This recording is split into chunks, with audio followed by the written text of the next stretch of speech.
በኪዳነ ምህረት እስከዛሬ ብያችሁ አላቀም። ኮፒ ሊንክ፣ ሪፖስት፣ ሼር፣ ላይክ አድርጉ ለብዙ ሰው እንዲደርስ ነው ፈልጌው ነው። ኪዳነ ምህረት መጽናኛዬ ብለን የዘመርንላት ያለቀስንባት አይናችን ስንወጣ ስንገባ ክርትት ያለላት ቤተ መቅደሷ ሊመረቅ ይሄው ቀናቶች ብቻ ቀሩት። እንኳን ደስ ያላችሁ። ኮሜንት ላይ ኪዳነ ምህረት እናቴ እያላችሁ ኮፒ ሊንክ 16 ጊዜ እያደረጋችሁ ይህን ቪዲዮ ዓለም ላይ ያሉ ኦርቶዶክሳውያን እንዲያዩት መልእክቴን አስተላልፋለሁ።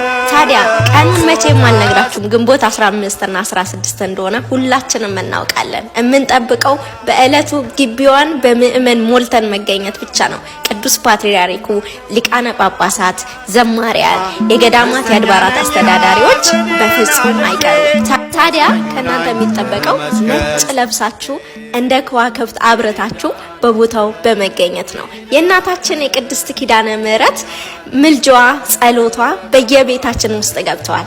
ታዲያ ቤቷን ለማስመረቅ እኛ ቤቷ መገኘት የለብንም? ሁላችሁም ይህን ቪዲዮ ኮፒ ሊንክ፣ ሪፖስት አድርጉልኝ። ተጨማሪ አርብ ማለት ነው የበረከት ስራ መስራት የምትፈልጉ እየሄዳችሁ በረከት ስራ መስራት ትችላላችሁ። ቤተክርስቲያኑ 24 ሰዓት ክፍት ነው የበረከት ስራ ለመስራት። ያላችሁን ጊዜ አጣባችሁን ቢሆን 1 ሰዓትም 2 ሰዓትም ሄዳችሁ የበረከት ስራ ስሩ።